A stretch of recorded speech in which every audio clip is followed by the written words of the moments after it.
Buenos días, estimados estudiantes. ¿Cómo me escuchan?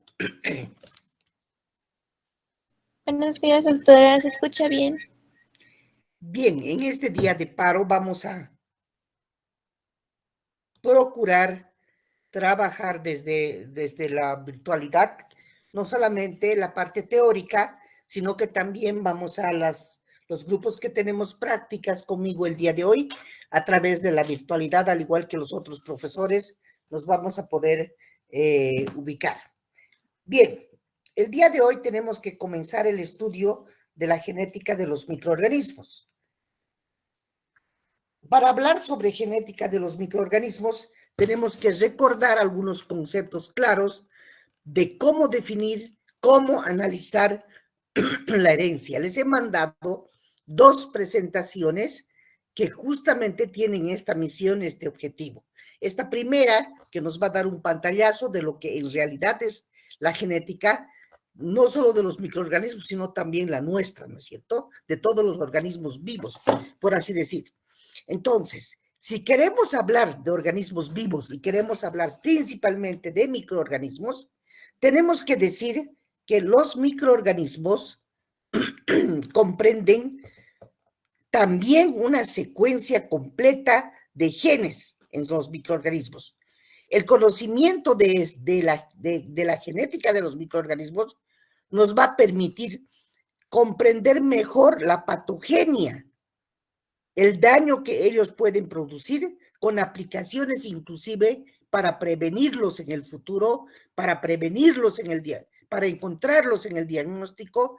Y sobre todo hoy en día la ciencia está muy avanzada, la tecnología también, ya se están haciendo tratamientos genéticos para las enfermedades infecciosas.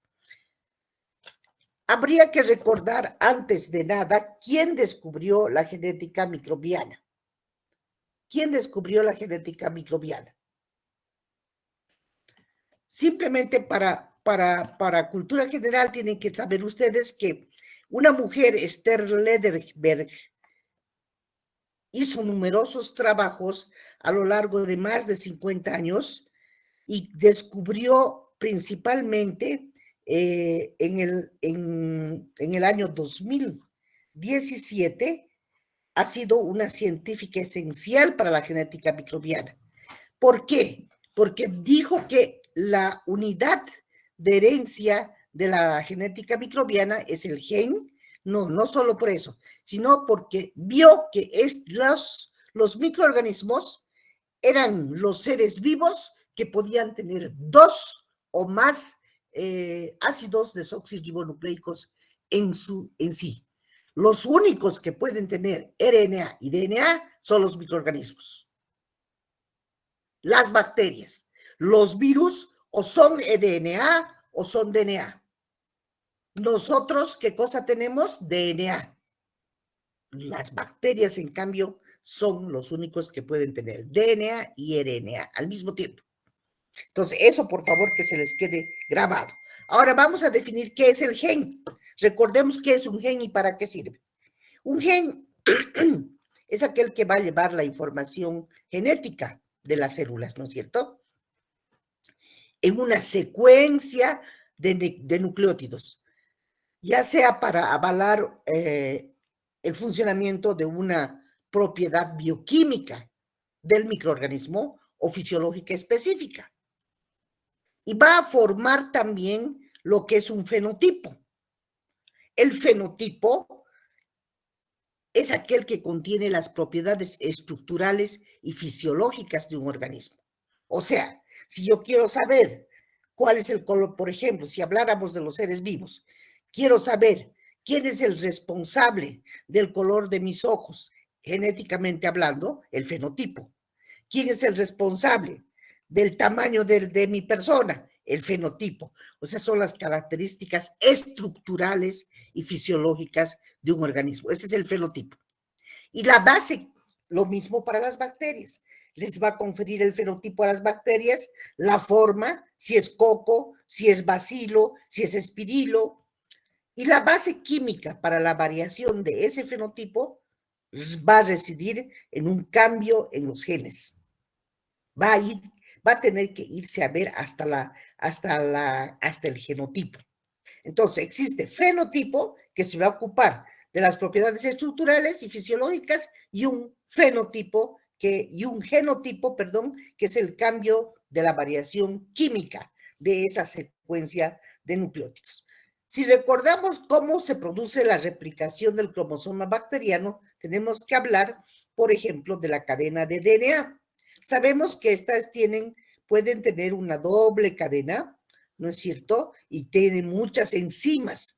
Tiene un segmento iniciador y también tienen enzimas como las topoisomerasas, las helicasas, tiene algunos fragmentos de Okazaki, tienen las ADN polimerasas que hacen y cortan las cadenas para que el cromosoma bacteriano se pueda replicar.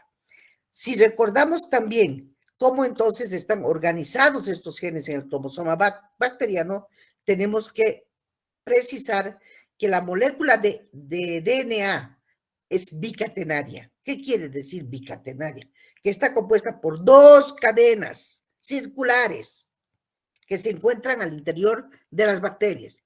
Contienen 1000 a 9000 kilobases. Generalmente, cabas se denominan las kilobases, ¿no es cierto? Ahora, es una unidad de replicación. Tiene un origen de replicación y además tiene genes que codifican las proteínas necesarias para la replicación.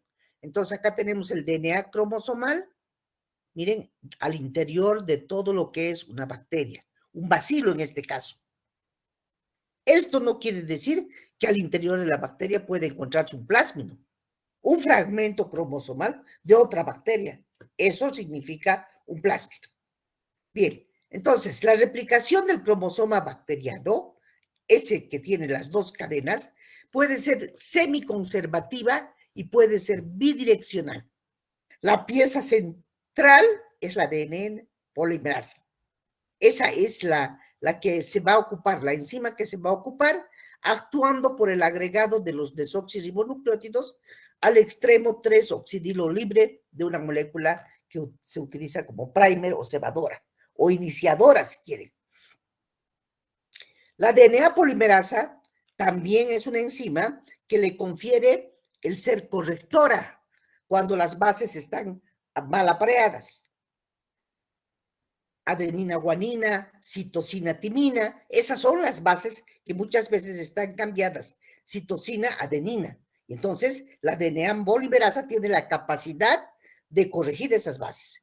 Ahora, durante esa iniciación se alivia el superenrollamiento por acción de otras enzimas que son conocidas como topoisomerasas y helicasas que separan las cadenas complementarias. ¿Por qué les hago recuerdo de todo esto?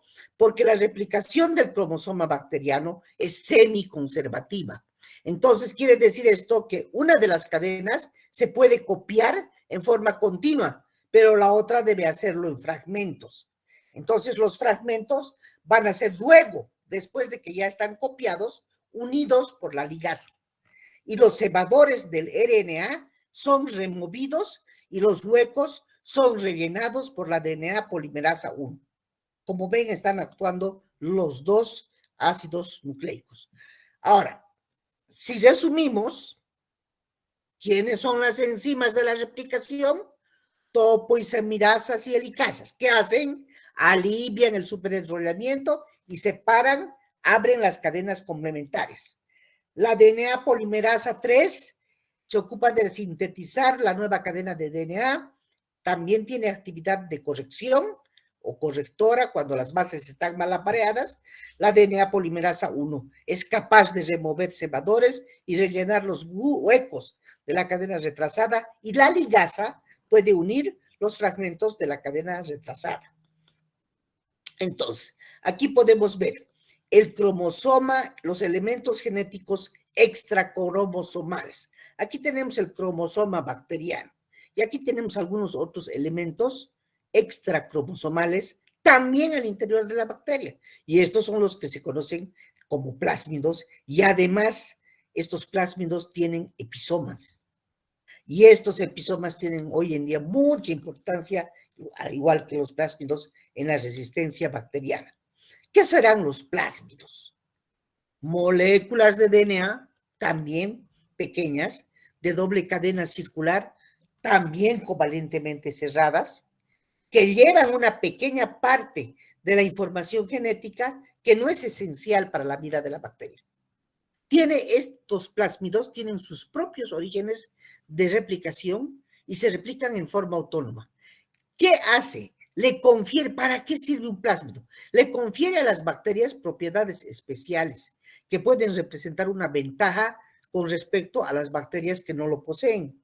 Por ejemplo, la resistencia a los antibióticos. O sea, esa es la ventaja para la bacteria, no para nosotros.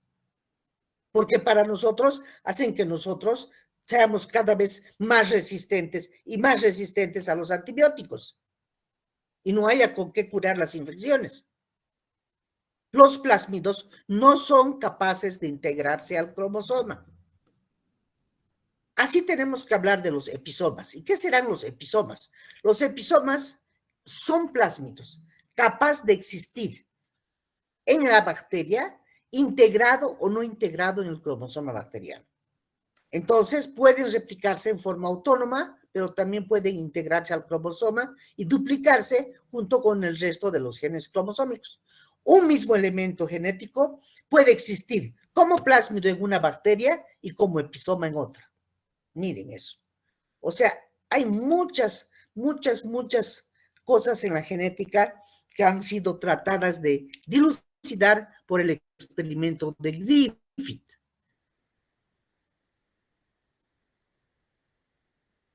Que un ratón al que se le ha inyectado una bacteria aparece muerto. ¿Por qué? Porque se han puesto en el ratón varias bacterias o una cepa de bacterias encapsuladas a unos y a otros se ha puesto en un experimento A una cepa productora de bacterias esporuladas muertas y se ha visto que el ratón está vivo. Entonces, ¿por qué los dos experimentos son tan diferentes? Porque en el primer experimento, al ratón se le puso una cepa de una bacteria, de bacterias vivas, pero estaban atenuadas. Entonces, estas bacterias que estaban vivas, pero que estaban atenuadas, disminuidas en su poder patógeno, lo matan al ratón. Inyectamos las bacterias y lo matan. Mientras que en el experimento B se pone las cepas de bacterias encapsuladas y muertas. Y las bacterias muertas hacen que el ratón viva, ¿no es cierto? Bien. Y el experimento C, que fue el tercer experimento que hizo Griffith, donde colocó bacterias vivas, pero no encapsuladas, inyectadas y que no tenían cápsula para nada, porque les hemos dicho en clases anteriores que las cápsulas confieren un grado de mayor virulencia a las bacterias, como en el experimento B. Pero en el experimento C se coloca la inyección al ratón, pero solo con cepas de bacterias vivas no encapsuladas, y el ratón está vivo. Y el último experimento de Griffith vio que la cepa de bacterias muertas encapsuladas, cuando son inyectadas, se fusionan y con la cepa B de bacterias vivas no encapsuladas. Y entonces las bacterias vivas emitidas del ratón muerto pueden producir o llegar a producir también numerosas bacterias encapsuladas. ¿Qué nos señala el experimento de Griffith? Nos muestra la evidencia para un factor transformador, más tarde identificado como el DNA. En una serie de experimentos fue inyectando a ratones y así consiguió ver la naturaleza exacta del funcionamiento del DNA, realizando transferencia de plásmidos conjugativos entre bacterias. También se puede hacer la transmisión de resistencia transmisible a drogas, por los plásmidos. Los factores actúan con los plásmidos como factores de resistencia y a menudo confieren esta resistencia a los antibióticos por parte de las bacterias que los contienen. Entonces se llaman factores o se conocen como factores R o factores plasmáticos R. Contienen genes que son capaces de codificar enzimas y que estas enzimas a su vez pueden modificar la acción de los antibióticos. Ahora, algunos plásmidos pueden contener no solo un gen de resistencia, pueden contener hasta varios. Y estos genes, por lo general, a veces son transponibles. Eso más, van de una bacteria a otra, saltando, configurándose como elementos móviles o transponibles en secuencias de inserción, SI. Y a estos se denominan transposones, a estos plásmidos que son capaces de saltar de un gen a otro gen, se denominan transposones. Entonces, las secuencias de inserción poseen entre 800 y 1400 pares de bases y son elementos transponibles. Contienen solo los genes que codifican enzimas para su transposición. O sea, la genética de la bacteriana está pues expuesta a toda esta acción, no solo de las enzimas, del superenrollamiento, de los pares de base, sino que tienen que ver inclusive con todo esto de los plásmidos hoy en día, presentando así a ambos lados de sus cadenas de DNA, moléculas o secuencias terminales cortas que se pueden repetir y se pueden conocer como palíndromes o secuencias de inserción palindrómicas con pequeños fragmentos de 10 a 40 pares de base. Entonces, los transposones sabemos que son secuencias de inserción que contienen genes extra y confieren resistencia a los antibióticos. Eso es lo importante. Ahora bien, hay la transposición de estos transposones se puede realizar en forma discreta, saltando de una posición. Por ejemplo, aquí tenemos citosina en la primera secuencia, citosina, adenina, timina, adenina, guanina, citosina, timina, guanina, adenina, timina. La segunda tiene que ir, ¿no es cierto?, conformando el par. Citosina, guanina, adenina, timina, adenina, timina, y así sucesivamente, miren. Pero, ¿qué pasa con esto? Esta primera queda y la otra es la célula que va a saltar, se va a transponer al otro lado. Y entonces vamos a tener finalmente un proceso de transposición, replicación y recombinación ilegítima. Y eso pasa en todos los microorganismos. Por eso se produce la mutación de las cepas. Por eso mutan las cepas de una a otra, y van apareciendo nuevas especies.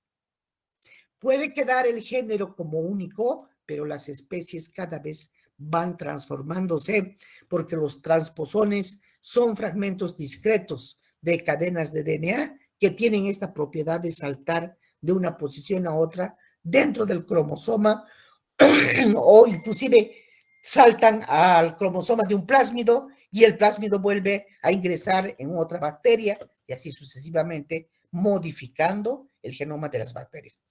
Entonces, los transposones hoy en día tienen que saber ustedes que son de gran importancia para la diseminación de la resistencia a los antibióticos. Y los plásmidos que tienen múltiple resistencia a los fármacos se originan por acumulación de transposones. Los elementos móviles tienen efecto además mutagénico. ¿Qué significa eso?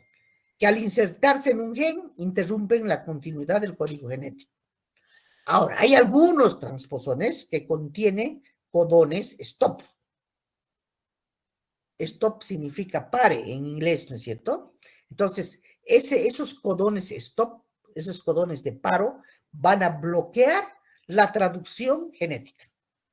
Y otros más bien pueden contener promotores y más bien van a activar la traducción genética. Ahora, ¿cuál será la diferencia entre lo que es un plásmido y lo que es un transposón? El transposón es incapaz de reproducirse en forma autónoma y de existir con independencia del cromosoma. Los transposones. Mientras que los plásmidos son capaces de reproducirse en forma autónoma y pueden existir con independencia del cromosoma de la bacteria. Eso ya lo saben.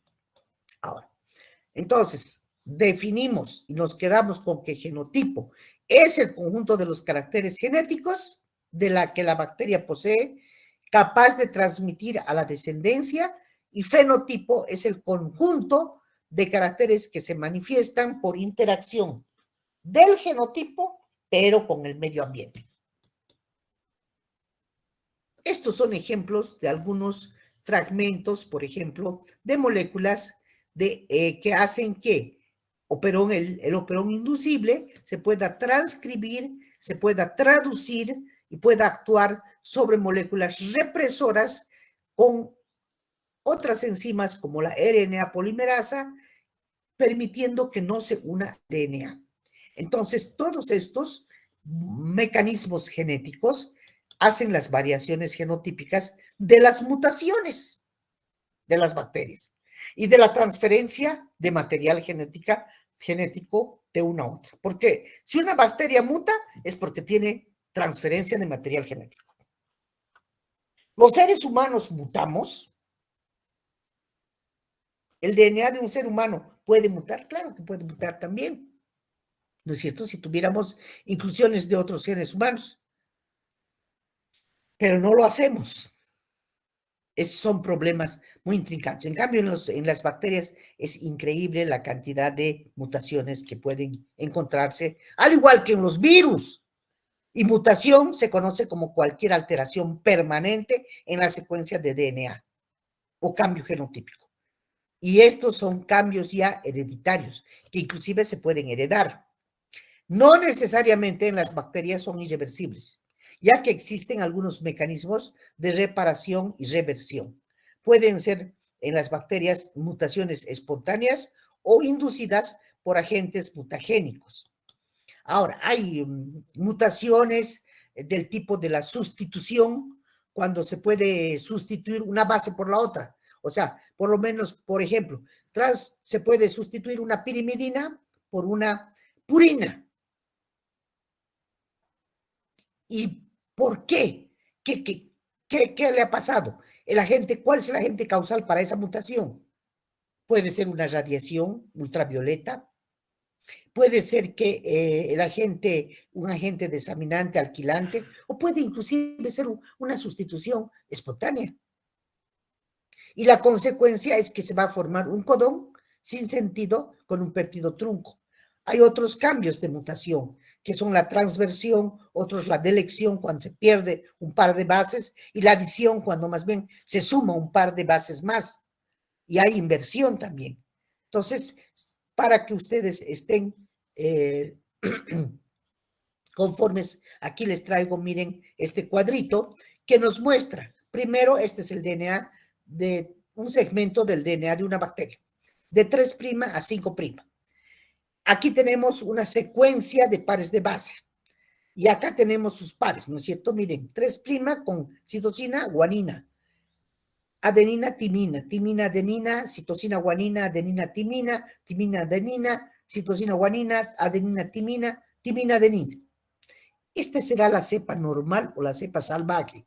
La primera cepa se llama normal o salvaje. A esta cepa se le está adicionando un par de bases, citosina, guanina, aquí. Estaba conformada por 9 pares de base. Ahora tiene 10 pares de base. Entonces se está adicionando. Entonces hay un corrimiento del marco de lectura. Algunas pueden correr y otras pueden disminuir, pueden perder. Esta, por ejemplo, va a perder. Tiene 8 pares de base. Entonces está perdiendo un par de base.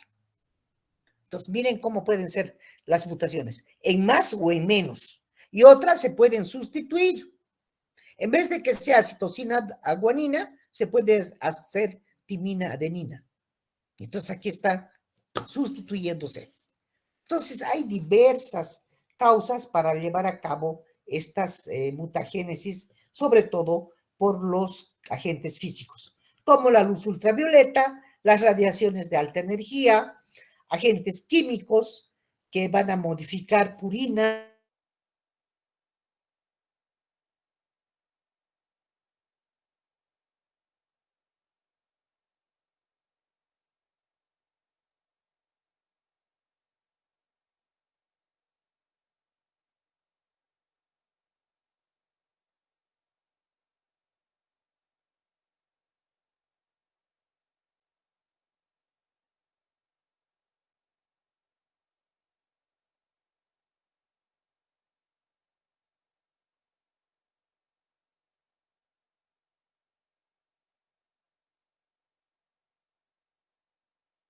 versión de las mutaciones, se los vamos a dejar a los expertos, biólogos, genetistas.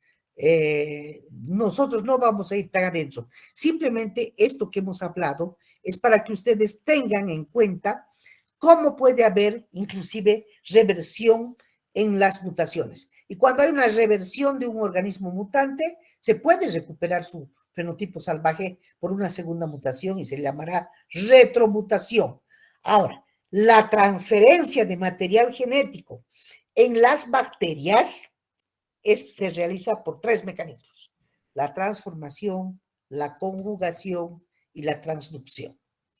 Entonces, de esto vamos a hablar nosotros. Miren, transformación, conjugación, aquí se están conjugando, y transducción. Entonces, la conjugación, definiremos primero la conjugación. Es cuando una bacteria transfiere sus genes por contacto directo entre la célula dadora y la receptora mediando por el pili sexual. Esta bacteria tiene pilis, miren, esta no tiene pilis. Entonces, esta bacteria le va a transferir sus genes por contacto directo a través del pili, de los pilis sexuales. El pili sexual va a estar codificado por el factor de fertilidad F, localizado en un punto conocido como episoma, ya lo saben. Entonces, ese factor F puede existir en 3 estados: como episoma de replicación autónoma, como parte integral del cromosoma, como episoma que contiene pequeños fragmentos del cromosoma. Y se puede dar todos los otros procesos por estos, como por ejemplo la transducción. La transducción, ¿qué es? Es un fenómeno por el que se va a transferir un fragmento de DNA de una bacteria a otra por medio de un fago ADN bicatenario. Acá tenemos, esta es la estructura de un virus. Miren, acá tenemos la estructura de DNA en esta. Aquí la cabeza, la cápside, aquí el cuello, la cola, la placa basal, las fibras de la cola. Entonces, ¿qué va a pasar con este virus? Va a haber un ciclo lítico y lisogénico por este bacteriófago. Este ADN que está conteniendo esta cápside del virus le va a transferir a la bacteria. ¿Para qué? Para destruirla, para matarla, miren, aquí. Y finalmente va a producir el ciclo lítico y se van a morir y va a destruir, porque el bacteriófago va a terminar de destruir las cadenas de la bacteria inicial. Entonces, a eso se llama transducción. Y puede haber transducciones generalizadas entre diferentes. Ahora, ¿qué será una isla de patogenicidad? Actualmente se habla mucho de islas de patogenicidad. Las islas de patogenicidad son genes específicos para determinantes patogénicos. Y estos genes se llaman islas porque se agrupan juntos en bloques de hasta 200 kilos de pares de base y constituyen los responsables de la virulencia de las bacterias. Además, utilizan en estas islas adhesinas, invasinas y exotoxinas, porque juntos se agrupan en el DNA en bloques de hasta 200 kilos de bases y constituyen la virulencia de las bacterias. Para mostrarles estas presentaciones, hemos utilizado varios libros, simplemente de los cuales uno de los más importantes es este último que está acá. Si quieren buscar, tenemos en la Facultad del Pumarola, Microbiología y Parasitología Médica de Mason, también el de Basualdo, pero generalmente está en el de Pumarola.